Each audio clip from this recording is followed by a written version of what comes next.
so let's start. So students, today we're going to start with the next chapter of your book Vistas. This is a part of your term 1 syllabus, okay, right? And in the coming weeks, we're going to continue with our term 2 syllabus also. Although we'll be testing the previous chapters so that you keep on revising those. You need to keep on revising these chapters again and again, because of course we've seen our performance and how much hard work we need to put in, okay? So all aspects we'll be dealing with. Now here, yes, this chapter, Mohit, can you come in the front, please? Yeah, you. Harsimar, where is your book? No, we're not sharing.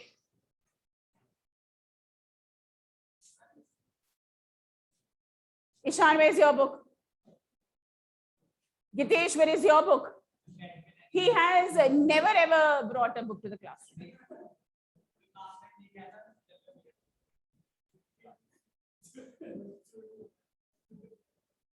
Give this to me.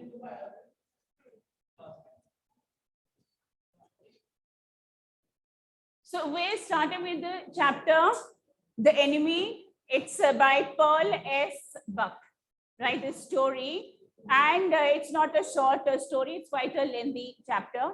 It deals with a very, very important emotion. It deals with a very important value that is about humanity, right?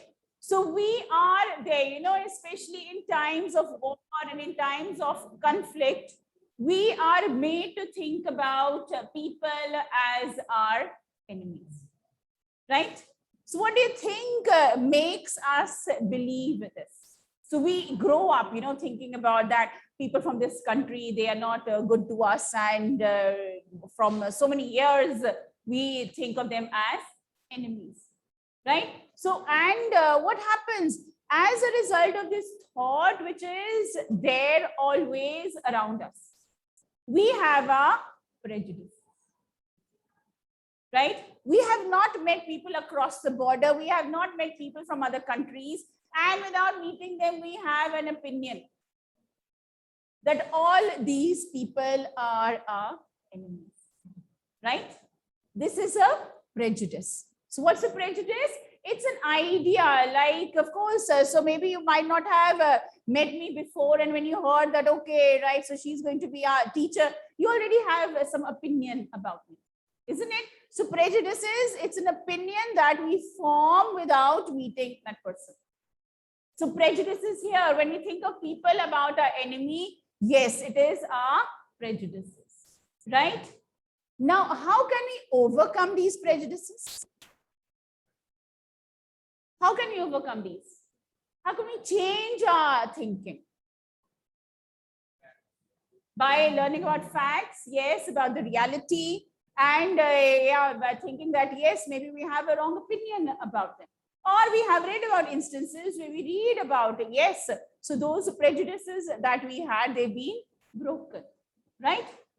This story that we are going to read, it is set in the time of the Second World War.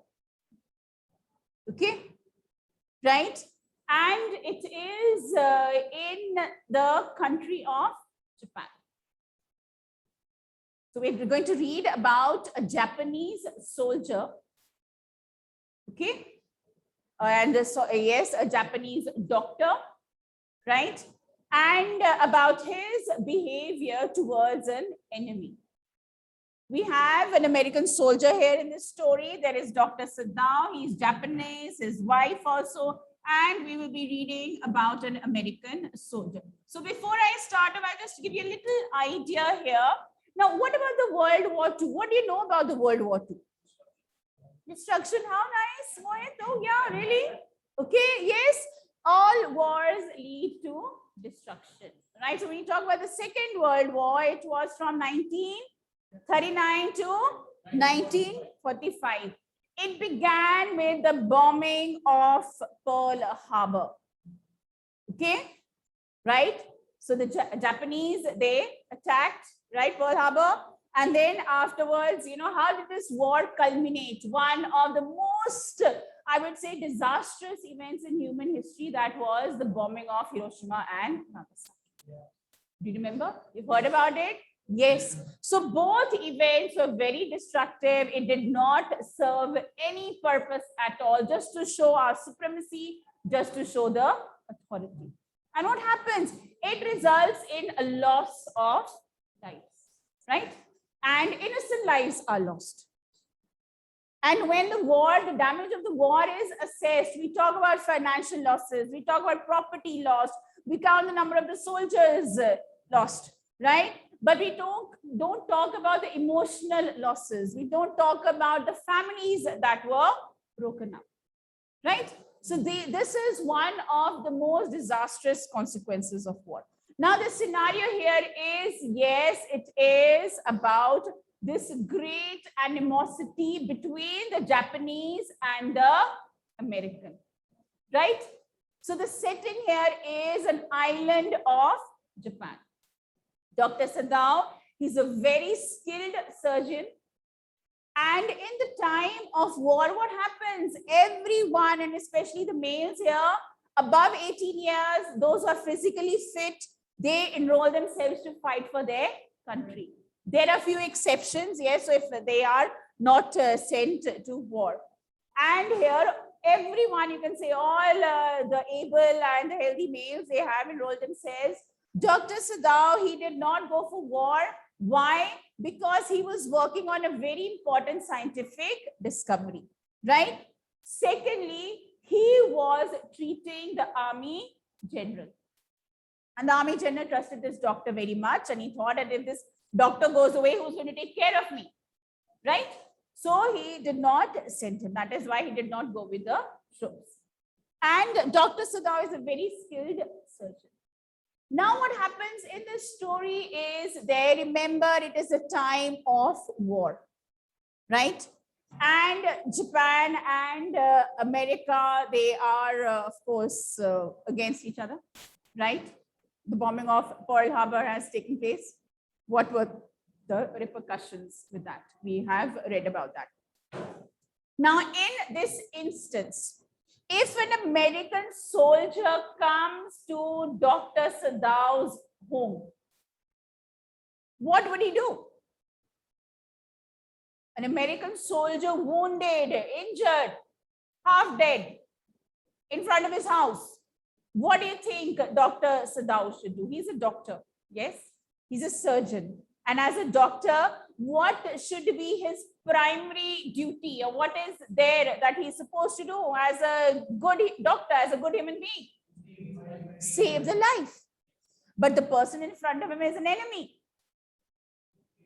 Then, wo koi farak nahi padna chahiye. Absolutely correct. It should not. Yes, main motive should be to save the life. Right? But see what the Americans have, like, of course, they're against the Americans. So why should he save an American life? What he saves that American soldier, and then when the American soldier is better, he shoots them.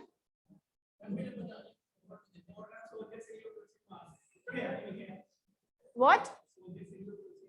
Oh, yeah. So that can also happen. Okay, first priority should be to take care, right? Now, when you talk about humanity, okay, for doctors, we have said, okay, as doctors, it is their primary duty there. What about as ordinary human beings? What about as ordinary citizens? If we were to encounter such a situation in such an extreme scenario here, what would have you done? Or what would we do? We would save his life. But your life would be in danger if you saved his life. Then what would you do? No matters. Oh, really? Is it? It's easier to say this. It's very easy to say this. But the reality is that in such a difficult situation, it is very difficult to think rationally. We think about, like we don't think about it in the long run that I can save a life. Forget about saving the life of an enemy in a war situation. How many of us actually stop when there's an accident on the road? We don't stop. Yes? See, this is an extreme situation that we are talking about. We're talking about a very extreme situation when we talk about war, right? Yes. So what about us in our daily basis, right? If an accident happens and all of it, there are very few of us who are willing, like to take that person to the hospital or give first aid, right? And we just stand there, watch from a distance. We don't want to get involved in such matter.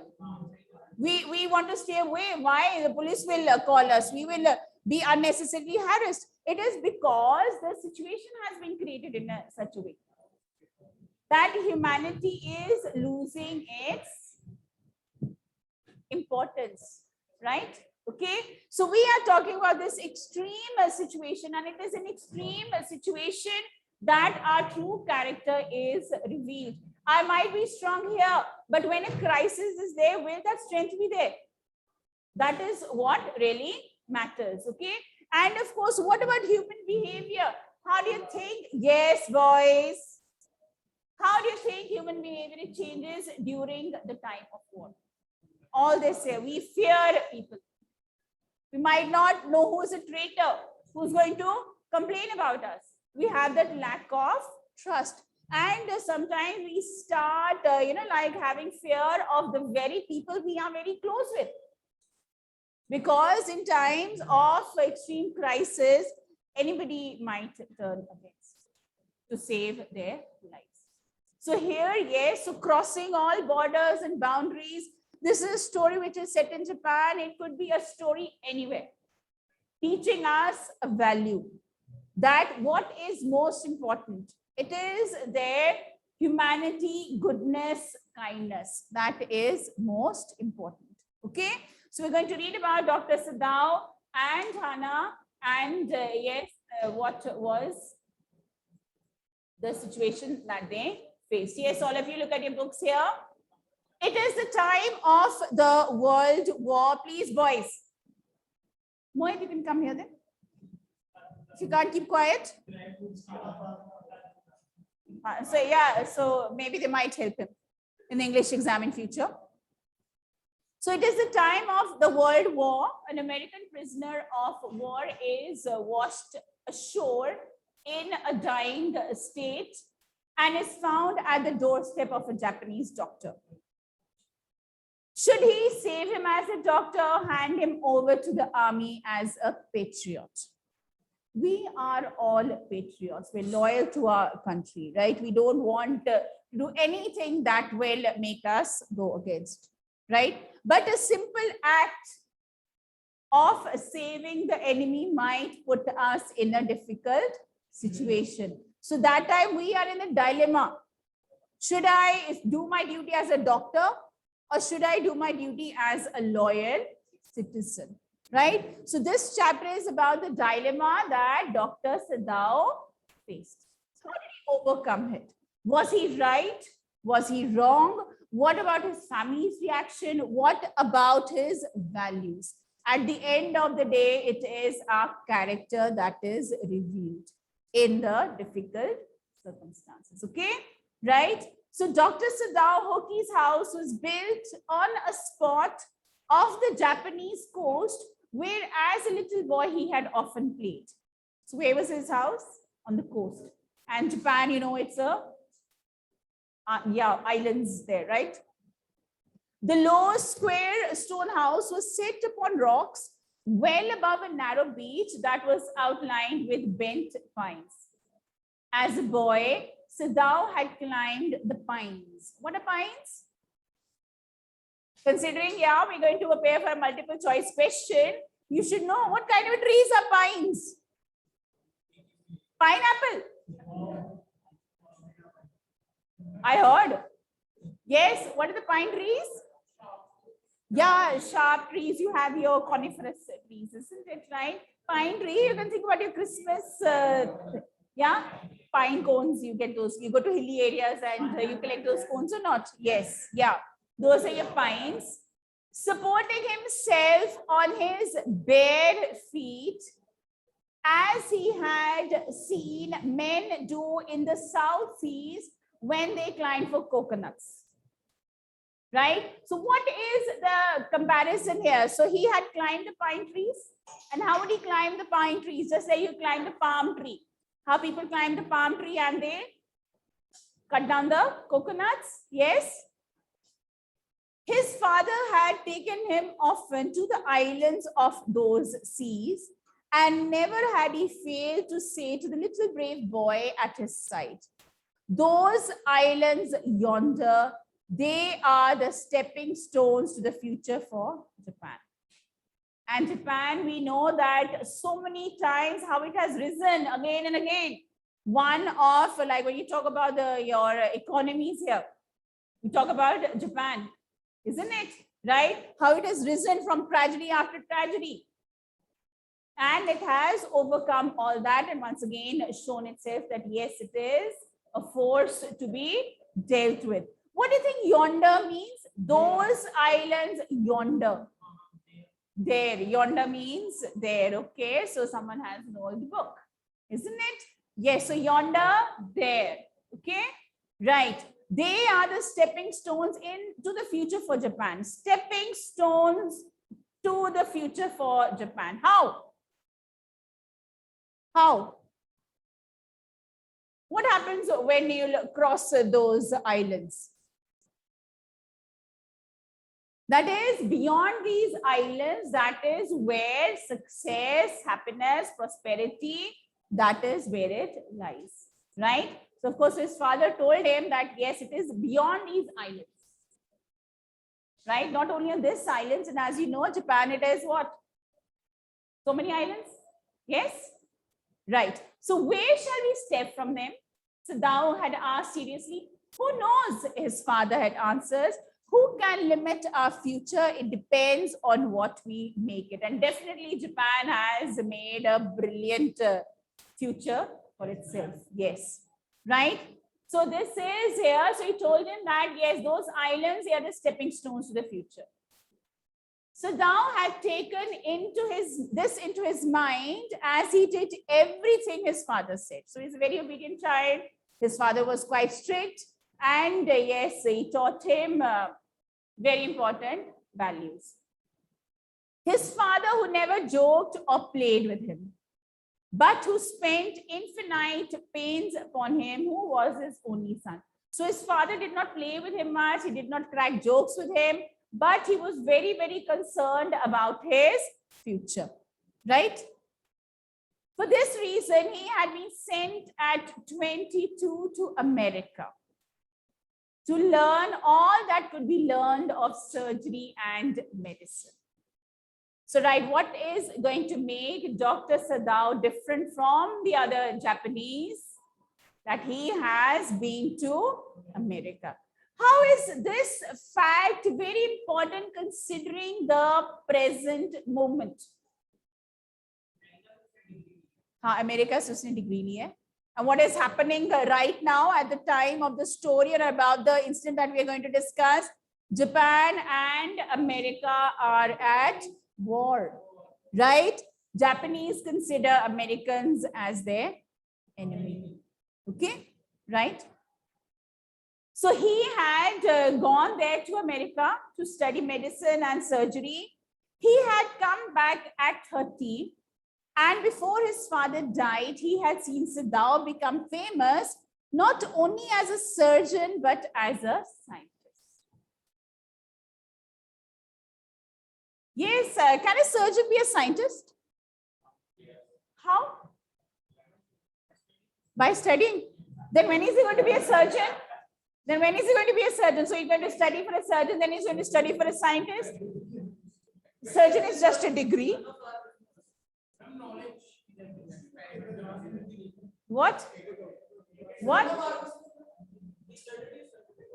He studied, that's it. Yes, Ishad? You think it's a joke? Then it's not a joke. How can a surgeon also be a scientist?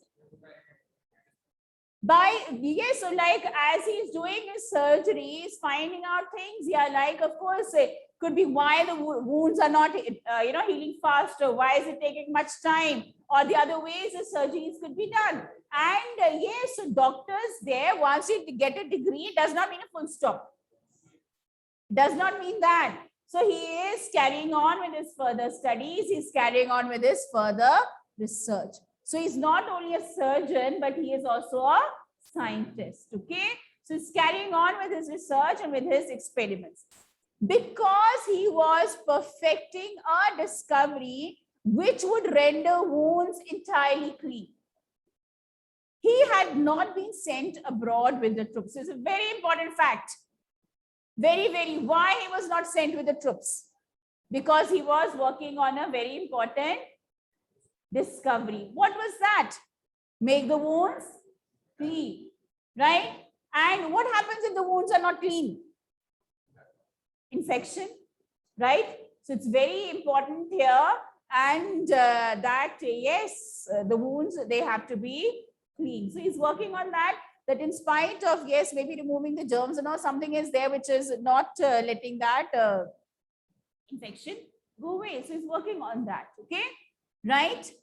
He also, he knew there was some slight danger that the old general might need an operation for a condition for which he was now being treated medically. And for this possibility, Sadao was being kept in Japan. So what were the two reasons that Sadao had not been sent? Yes, someone tell me. Online students, I like to hear your answer. Yeah? Yes, come on. Who's going to give me the answer? Raise your hand and speak. What are the two reasons here? Tell me the two reasons why Sadao did not go for war. Yes? No one? We're all sleeping. We're not listening. Shivam? Anshita? Damanpreet here? What's the reason? One is that he was working on a discovery, medical discovery. Second, he was treating the general, old general, okay? And the general is, who's, yeah, what do we know about general? Old. Which post are we talking about? Why this general so important? Why was this general so important? Because a general is a very high ranking official post, right, in the army. So he was a very high ranking official. That means he was a very important person also. And during the time of the war, if anything happened to him, so they needed a doctor. And there was one person the generals trusted. Who was that person? Dr. Sadao. So Dr. Sadao did not go because he had to take care of the general. Okay. So general is a high ranking army official. Okay. Right. And so that is why he did not send him with the troops. Okay. Yes. Now, what? Clouds were rising from the ocean now. The unexpected warmth of the past few days had at night drawn heavy fog from the cold waves. Sadao watched mists hide outlines of a little island near the shore and then come creeping up the beach below the house, wreathing around the pines. In a few minutes, fog would be wrapped around the house too. Then he would go into the room where Hana, his wife, would be waiting for him with the two children. Right? So what is there that Sadao was watching? Where was Sadao at the moment? Japan. Oh, very nice. And where in particularly was his house in Japan? On the coast, right? What was he watching from his house? The ocean, right? And what was there happening at that particular moment? Yes, the clouds and the mist coming. It's getting late evening and the mist rising. And what will the mist do after some time? It will hide everything. Yes, and nothing would be visible from his house. He would not be able to see the ocean. He would not be able to see the islands, right? So even the trees which were there in the distance. So the mist approaching and the mist covering things. What do you think the mist is being treated like? As an object or as a person? Person. It seems as if it's been personified, isn't it? The mist approaching and covering and all. So in our prose also we can find our literary devices. Okay, is it clear till here? Yes. So we all know who's Dr. Sadao, right? We know why he didn't go for the war. What are the two reasons? And yes, so where was his house? What do we know about his father? He's quite strict. Was he very friendly with his child? No, but he was very concerned about his future. He was very concerned about his education, right? And for that purpose, where did he send him to? America. Let's underline America, because we're going to find that why is it going to turn out to be a problem that he went to America, right? Because of the present scenario. Okay. Right, so we still have a few more minutes and let's start here. But at this moment, the door opened and she looked out.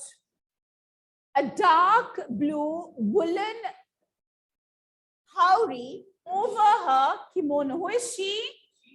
His wife, Hannah. In the last line of this previous paragraph, we had read, then he would go into the room. He would stand there long enough till the mist would cover everything. Then he would go inside his house, right? Where Hannah, his wife, and his two children, they would be waiting for him. And we're talking about her, and at that moment, she's come out. At this moment, the door opened and she looked out a dark blue woolen howry. Howry is like a shawl, you know, cape, you know, something she's wrapped around her shoulders. And what's a kimono? What's a kimono? Yes, it's a traditional Japanese dress. Okay, right, very nice.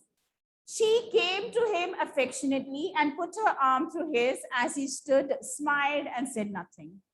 He had met Hannah in America, but he had waited to fall in love with her until he was sure she was Japanese, right? So they had met in America. And so he had waited, confirmed that, of course, is she truly Japanese? His father would never have received her unless she had been pure in her race. So his father was quite strict and he would never have approved of their match if she had not been Japanese. Pure in her race, that is, both parents were Japanese, okay? He wondered often whom he would have married if he had not met Hannah. And by what luck he had found her in the most casual way, by chance, literally at an American professor's house. The professor and his wife had been kind people, anxious to do something for the few foreign students, and the students, though bored, had accepted this kindness. So the professor over there, right, American professor, he was being very kind towards the foreign students. He had invited them over for a get-together, and Hannah had also come there. That is where Hannah and Sadao met, right? So he's wondering that if he had not gone there, he might not have met Hannah, right? Yes. So Sadao had often told Hannah how nearly he had not gone to Professor Harley's house at night. Okay.